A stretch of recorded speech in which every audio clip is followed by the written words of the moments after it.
Namaste everybody. My name is 𝐭𝐞𝐫𝐿 and I welcome you all to this online teacher training course. I'm going to explain the Pranayama techniques and their benefits. So I hope you enjoy this course. Namaste. Namaste everybody. Welcome back to my Pranayama session. I hope you are all good. So start this session with comfortable sitting position. Join your both palms together in front of your heart center. Close your eyes. Deep inhale.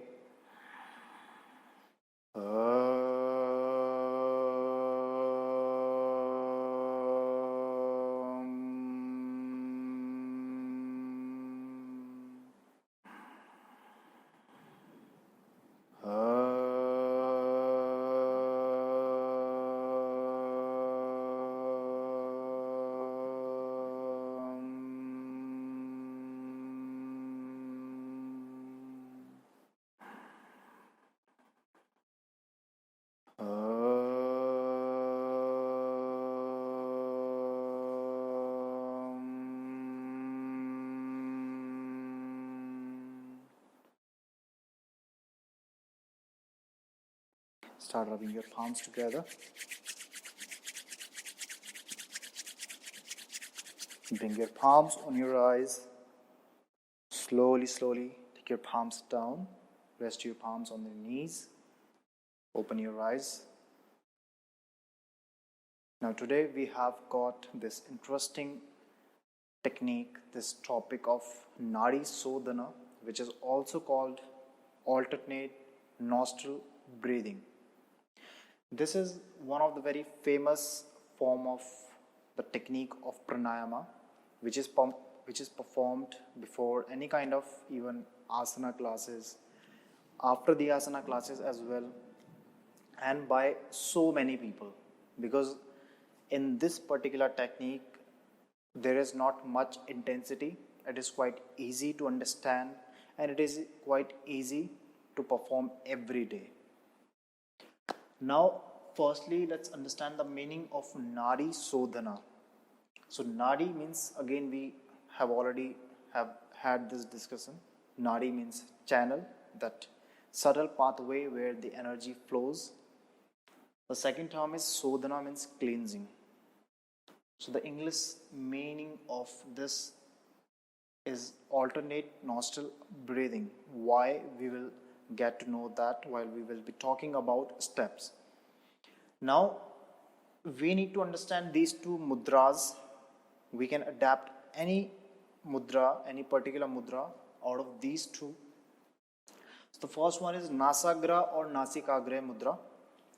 How it is, you can just bend your right elbow, or if you are left arm dominated person, you can just bend your left arm. Then from there on, you can just place your tip of the index finger and tip of the middle finger on your forehead, between your eyebrows, where your third eye chakra is situated. And you can use your thumb and your ring finger for the change of the pattern. Now the second one is Vishnu Mudra. For some people, they may not be comfortable with the first mudra, first gesture, so they can proceed to the second one, which is also in that way, but there is a little change in that. So what you need to do in the second one is, you need to fold your index finger and middle finger towards your base of the thumb, right?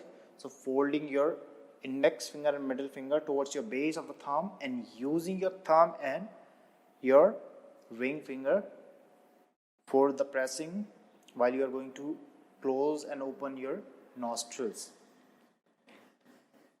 Okay, now we will talk about how to do it. Before that, let's talk about the benefits of this beautiful practice, this beautiful technique.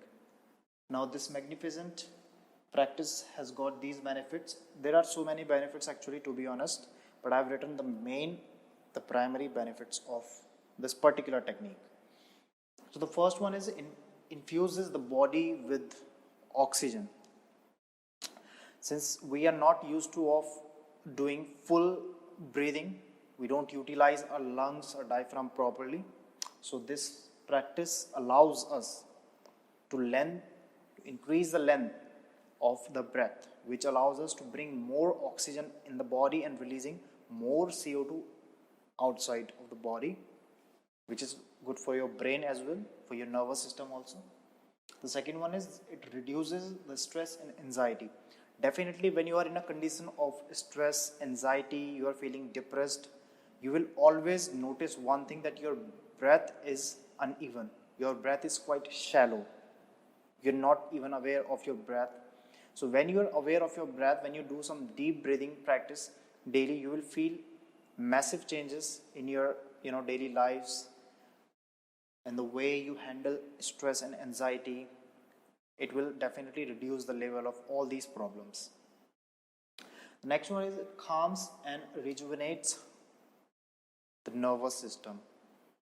So it is also said, if you just keep on doing deep breathing practices in a slow and rhythmic way, you will feel that young aura, that positive aura around you. It rejuvenates your system. It calms your nervous system down, which is very important. Next one is the balance. It balances both sides of the nostrils. So as I said, that sometimes one particular side of the nostril is quite dominated, and we need to bring the balance. If one is quite, if your sun side is quite dominated, it active, so while having any kind of meal, while having done any kind of activity where the focus is needed, the concentration is needed, during that you will feel the contrary effect, because you need the balance. During sleeping, you need your moon side to be active. If your sun channel is going to be active, then you will have disturbed sleeping. So it balances your both nadis, both sides of the nostrils. It helps to balance the hormones also. Pranayama has got this this spectacular benefit, that it balances both, like it balances all the hormones. The hormones are disturbed because of we can say bad lifestyle, emotional stage, unstable emotion.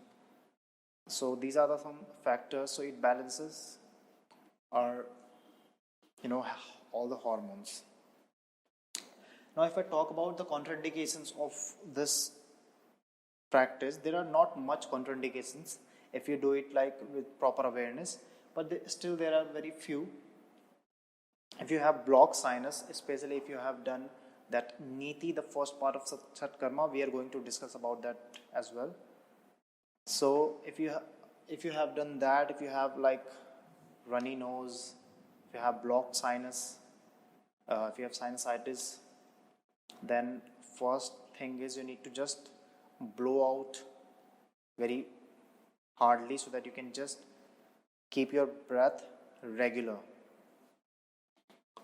Few things are there that when you are applying holding, when you are just holding the breath in, out, so you have to be very, very careful, especially if you have any kind of heart issue problem, if you have any kind of other diseases. So you have to be careful. That's why I always suggest that firstly try not to apply holding very soon. If you have any kind of fever, flu, in that case also you need to avoid this. So the step of doing this, how it is. So firstly you need to always sit comfortable on your mat in any sitting cross-leg position. It can be Sukhasana, half lotus, Padmasana, Ardha Padmasana, full lotus. So you are in that posture, be comfortable, bring your focus towards your breath. Just check your body parts one by one, that you have kept every body part relaxed or not. Just check one by one. Keep everything relaxed. Before this, I suggest you to keep on performing either Ujjayi breath or yogic breath, which is very nice, so that there is no disturbance between your breaths. Your breath is regular, You can do 5 to 10 to 15 rounds of yogic breathing in a slow way. Again, no race, no competition here, no rush, gentle approach. You can keep your palms resting on your knees, or again activate chin or jan mudra. Any kind of mudra you can activate according to your body state.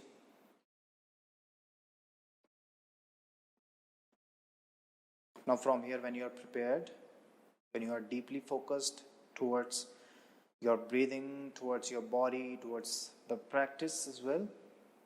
Now from there on, you can bend your right elbow and you can place your tip of the index finger and tip of the middle finger on the forehead, or you can curl in your fingers. You can adopt any mudra from there on. And firstly, deep inhale and exhale. Then from here on, press the right nostril. Deep inhale from the left nostril. Press the left nostril. You can hold here for 1 or 2 breaths by pressing your both nostril. Then exhale from the right nostril. Then again inhale through the right nostril. Press the right nostril, release the left nostril, exhale through the left.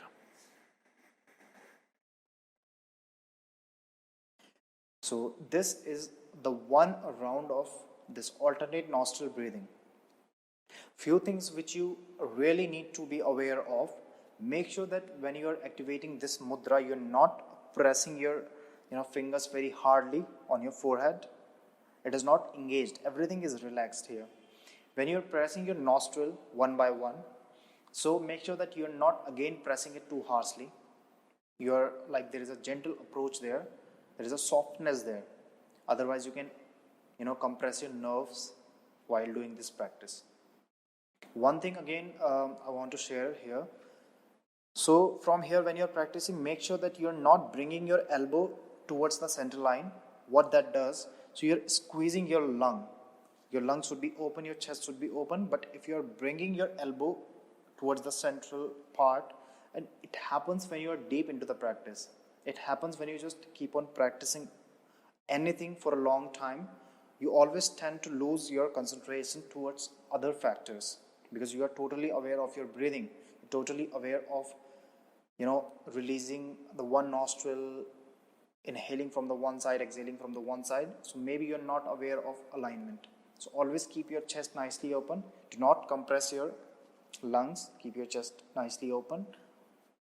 Allow some space for your lungs here. Now, again, if you don't feel comfortable in any sitting posture, again, adjust something under your hips. If you have any kind of lower back issues, or even you can perform it with the support of the wall only if you have a serious kind of spine problem, or like someone who is quite aged. I would like to suggest them that you can have a support of the wall. You can even perform it while sitting on a chair. But if you can perform it while in any cross-leg sitting position, I suggest you to do that while in any sitting posture. So these are the few things here. Make sure that when you are starting it, when you are a beginner, just try to do it like 7 to 10 times properly firstly. Then slowly try to increase the rounds, but make sure after this you're not feeling too much exhausted. Again, it is not about a competition. It is not about that you held your breath for 4 count like before, and now today you want to do it for 6 count, and tomorrow you want to do it for 8. So this much, this short time is not for the expansion of the breath. It takes time, it takes practice, it takes consistency, it takes determination. So you need to be very consistent. You need to keep on practicing this for a long time. Otherwise, do not hold the breath too much. And again, I said you don't have to hold the breath outside first. You can bring the internal holding firstly. You can keep your eyes open. You can keep your eyes closed as well, but keeping your eyes closed is quite beneficial since you will not have anything to distract you from the practice. If you keep your eyes open, there will be like certain thoughts, which will be going on in your mind. If you will be like seeing the wall, the trees, some kind of little insects, so these things will drag your attention towards them or towards other kind of imaginations, and which will not be beneficial for your practice. So you need to be totally aware of your breath. Let me tell you this thing. I am just sharing this on the behalf of my experience, that when you are not aware of your breath, when you're aware of any kind of future event or any kind of past activity or any kind of any external thing, you are thinking about that thing, you will always shorten your breath. Your breath will always be shallow. But if you are totally aware of your breath, so it is a kind of concentration which allows a kind of meditation also. Meditation is a big term, but still you are proceeding towards the meditation. But if you are not aware of your breath, you cannot even call it a focus. So these are the terms which I shared with you. I hope these things are quite helpful, and it will definitely, these small things definitely are going to change your lives once you start practicing them slowly. So that's it about this beautiful technique from my side. So again, let's finish today's session with the chanting of Om 3 times again. Close your eyes. Join your palms together. Inhale.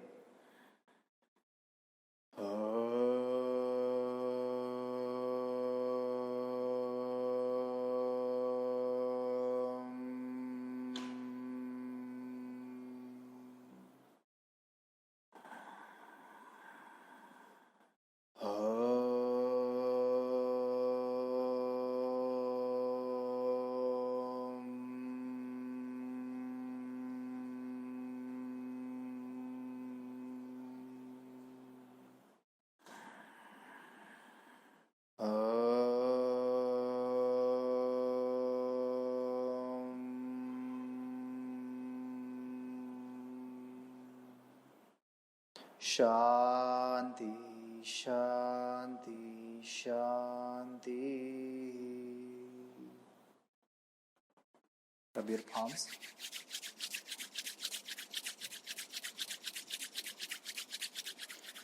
Bring your palms towards your eyes. Slowly drop your both palms down on your knees. Gently open your eyes. So let's meet in the next session. Until then, be happy, enjoy everything, be grateful for everything. Namaste.